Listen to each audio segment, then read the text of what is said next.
Hi guys, you're welcome back to my channel. Okay, so if you're just coming across my channel, you're highly welcome. My name is Stella and I post sewing tutorials on this channel, so kindly subscribe so that you can be a part of this family. Okay, now in this video we're going to learn how to draft a shirt pattern in details, okay, with the exact steps that it's applicable to everyone. All right, so let's jump right into the video. All right, so let's begin. Now I went ahead to divide the widest part of her body into two, and I added 2 inches allowance. So the widest part of her body is her hip divided by 2 plus 2, okay, and I just ruled the pattern paper. All right, so that's how I came across the block. Now let's label. So here is my front and my back. Okay, now moving on, the next thing we need to mark is the button allowance. Okay, this is a standard method for every shirt, whether it's a shirt dress or just a shirt top. Okay, so the button allowance is 2.5 inches. So from your center front, you go ahead and mark 2.5 inches. Now to break down the 2.5 inches, we'll first mark 1 inch, we'll mark another 1 inch, and we'll mark ½ inch. Okay, so from the center front, we'll mark 1 inch first. All right, so I'll go ahead and make a mark on 1 inch. Now I'll make another mark on 1 inch again and ½ inch. Okay, so in total the button allowance is 2.5 inches away from the center front. Now I'll repeat this marking again: 1 inch, 1 inch, and ½ inch. So in total we have 2.5 inches.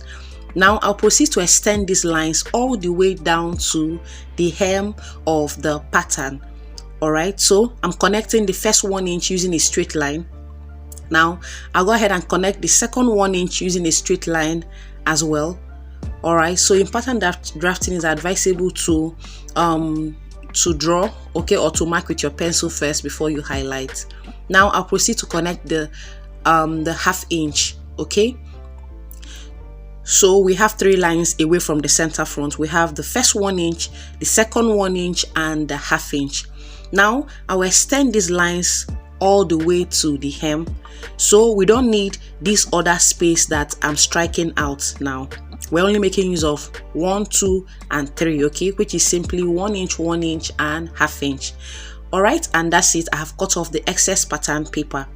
So we're going to, all right, so you can see I extended the lines all the way to the hem because this is a pattern for a shirt dress. All right, now we will need to fold this button allowance away. Okay, so I'm simply folding away our 2.5 inches button allowance. So this is what we have. Now you need to fold it inwards, all right, before you begin your pattern drafting. Okay, now let's jump right to the neck measurements. So the neck depth for the front is 2.5 inches. The neck width for the front is 2.5 inches as well. And the shoulder measurement I'm working with is 17 divided by 2 will give us 8.5 inches. Now I'll make a mark there. Now we're sloping the front shoulder with 1 inch. All right, so I'll proceed to connect all these markings. Remember, neck depth of 2.5 inches for the front, neck width of 2.5 inches for the front as well, and the shoulder slope of 1 inch. So here we have it. I have connected it. Now let's move over to the back to do the same thing. Okay, so the neck depth for, all right, so let's start with the neck width. We're marking a neck width of 2.5, shoulder width of 8.5 inches, and the neck depth of 1 inch for the back. All right, so now we're also sloping the back shoulder with 1 inch. Okay, now I'll proceed to connect these measurements.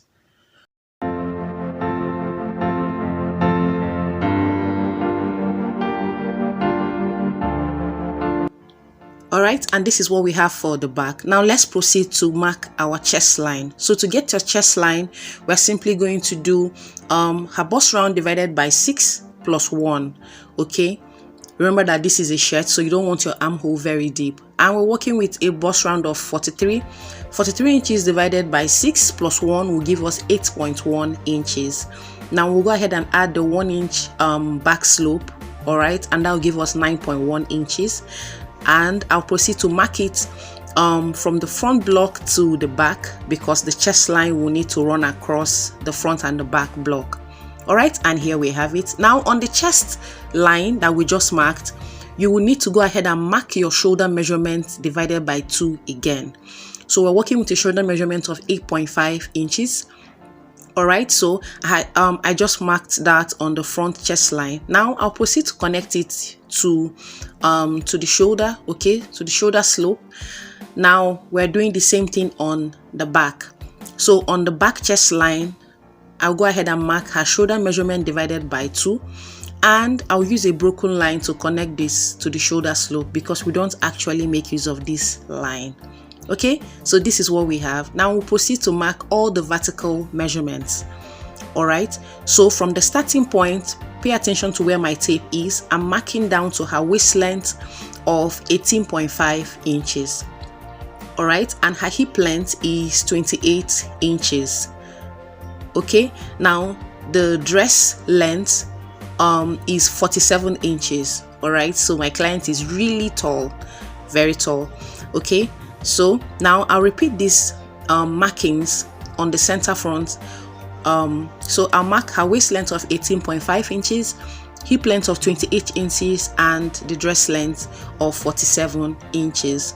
All right, now I will mark the same thing on the back. Okay, all right, and I'll go ahead and connect the lines. So I'll proceed to mark the vertical measurements on the back, and here we have it. All right, I have also connected it using my straight line. Now let's proceed to label. Okay, so here's my chest line, and here's my waist line, okay, or the waist length, and here's the hip length. Now this same labeling applies to the back. Okay, so let's go ahead and mark the armhole. All right, so we're starting with the front. Now for the front armhole, you need to get the midpoint, all right, and you make a mark there. So now at that midpoint, I'll come in by 0.75 for the front armhole, all right, and I'll proceed to connect my armhole. So I'm using a straight line to connect to the 0.75 at the midpoint, all right, and we're leaving it there for now. Now let's do the same thing on the back. So I'm simply getting the midpoint of the armhole line, and I'm coming inwards by ½ inch for the back, okay, and I'll proceed to connect it to the midpoint for now. Now let's go ahead and mark our round measurements. So the bust round we're working with is 43. 43 inches divided by 4 will give us 10.75. Now you need to mark your bust round measurement on your chest line, okay? So I just made a mark on the chest line. All right, now we're adding 2 inches allowance, 1 inch for ease and 1 inch for sewing allowance. Now you can add what you want, okay? You can use ½ inch for your ease or 0.75. Now we need to finish up our armhole curve. So you're connecting it to her actual bust round divided by 4 and not to the allowances. This is what we have for the front. Now let's do the same thing on the back. So I'll proceed to mark her bust round divided by 4 on her chest line, and I'll add 2 inches allowance to that, okay? And like I said, you can add 0.75 as your ease and 1 inch as your sewing allowance. Now I'll go ahead and connect the armhole curve or the arm side to her actual bust round divided by 4. All right, let's proceed to mark her waist measurement. So on the waistline, I'll simply mark what I have on the chest line. So on the chest length, what I have there is 12.75, which is her bust round divided by 4 plus our 2 inches allowance. So I'll go ahead and mark this on the waist length. Now I will come in by ½ inch, okay? But at this stage, note that it's entirely your choice. So if you want your waistline very, very fitted, just go ahead and mark your actual waist round measurement. All right, so I'm going to do the same thing on the back. All right, so I'll go ahead and measure what I have on the chest length and I will mark it on the waistline. Afterwards, I'll just go in by ½ inch. And like I said, you can make use of your actual waist measurement and still add your 2 inches allowance. Okay, so I'm connecting from the chest line to the waist length. Okay, now we'll proceed to mark the hip round measurement. So the hip round we're working with is 47. 47 inches divided by 4 will give us 11.75. So I'll go ahead and make a mark there. All right, and I'm adding my 2 inches allowance as well. So I'm repeating the same thing on the back hip length. Hip round divided by 4 plus 2. So I'll proceed to connect from the waist length to the hip length. All right. Now you need to blend every sharp point. Okay. Now I'll proceed to connect the back hip measurement as well, and here we have it. Now let's move over to the hem of the pattern. Okay, so the only thing you need to do is to go ahead and measure what you have on your hip round. Now that includes the all your allowances. So what I have here is 13.75, which is her hip round divided by 4 plus the 2 inches allowance that we added. So I'll go ahead and mark the exact measurement on the hem. Okay, I'll repeat the same thing on the back as well. All right, which is her hip round divided by 4 plus our 2 inches hemming allowance. And like I said, so we're marking her hip round divided by 4 plus 2 inches, which is 1 inch for ease and 1 inch for the sewing allowance. All right, and I'll proceed to connect this. So your ease is entirely your choice. You can make use of ½ inch or 0.75. And here we have it. I have connected from the hip to the hem, and I'll proceed to blend all sharp points. So this is what we have. All right, you can see our lines from the chest length to the waist, from the waist to the hip. Now we did the same thing for both the front and the back. Okay, so this is it. We are actually done, but we have one final thing. The dress has a yoke. Okay, so I'll go ahead and mark the yoke on the back. All right, so from the starting point, I'll come down by 4 inches and I'll make a mark there. All right, so that's the extent of the yoke that we want, that I want, sorry. Okay, so from the starting point, I'm coming down by 4 inches. Now note where my tape is. It's not on the shoulder slope. I placed it on the starting point so that I can get a straight line. Now I have made my mark and I'll proceed to connect it using a straight line. Okay. Now this is what we have. So I'll proceed to label. Okay, and this is the back yoke. Now I'll go ahead and add all my allowances. So we're adding ½ inch to the shoulder slope, ½ inch to the armhole. All right, and we're leaving the neckline the way it is, and there's a reason for this. Okay, so I'll go ahead and add my ½ inch to the shoulder slope, and I'll connect it using a straight line. I'll also proceed to add my ½ inch to the armhole. Okay, and like I said, we are not adding any allowance to the neckline. All right, and there's a reason for this. Now I'll repeat the same thing on the front block as well. I'll add ½ inch to the shoulder slope and ½ inch to the armhole. Remember the folded side. Okay, our button allowance that we folded away is still folded. All right, it's going to be, remain like that till we're done. Now this is what we have. I've added all the allowances to the shoulder and to the armhole or the arm side. All right, so we'll proceed to cut out. All right, so I'll first go ahead and separate the two patterns. Okay, and here we have it. Now I'll go ahead and cut out the front.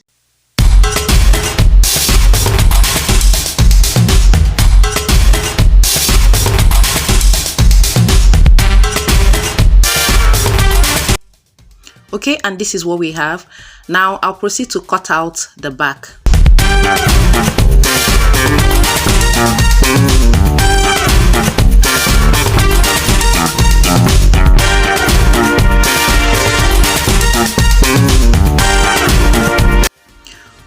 and here we have it. We have cut out the back and the front shirt pattern.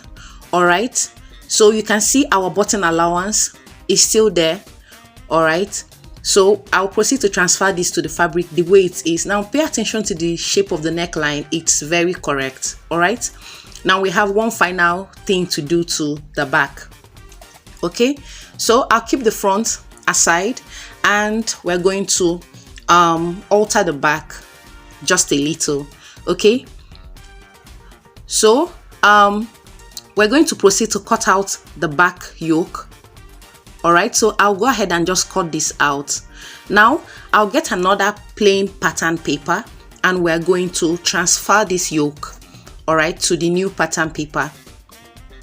So here's my pattern paper. Now I'll proceed to label. So this side is going to be unfold, and the unfold sign is very important that you mark it on your pattern, all right, so you don't make mistakes.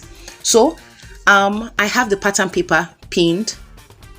All right, so from the yoke, from our initial yoke, I'm coming down by 2 inches. All right, so I'm making a mark on the 2 inches extra and I'll connect it using a straight line. All right, so I will still extend it. Now what I did is simple. I cut out our initial yoke, pinned it to a new pattern paper, and I added 2 inches to the length of the yoke. All right, so here is our new yoke and I'll simply label it. Okay, and this is what we have. So we don't need our previous yoke anymore. All right, now let's proceed to cut out. So we're cutting exactly. Okay, we're not adding any other allowance to this new yoke. If you pay attention, you can see that I'm cutting exactly what we have. All right, and here we have it. Now I will go ahead and unpin the previous yoke. I don't want to call it the old yoke. Okay, so we don't need this one anymore. All right, now we're going to, so I'll proceed to put the unfold sign because we're going to be cutting this yoke unfold. Now we don't need this, our former yoke again. Okay, so we need to cut 2 of this. All right, so I'll just write ×2 so that if I'm giving it to anybody to transfer to fabric, the person will understand. So here is our back shirt pattern. All right, we'll be cutting 2 of this. Now I'll proceed to transfer all our patterns to fabric. Okay, but that will be in the next video. All right, so you can see the finished shirt. Okay, so we'll be transferring all our patterns to fabric in our next video, and we will cut and sew this lovely shirt with bishop collar. Thank you guys for watching. Kindly subscribe to my channel if you have not. Okay, leave your comments or your remarks in the comment section and I'll surely respond to all of them. Okay, so till we meet again in the next video. Bye.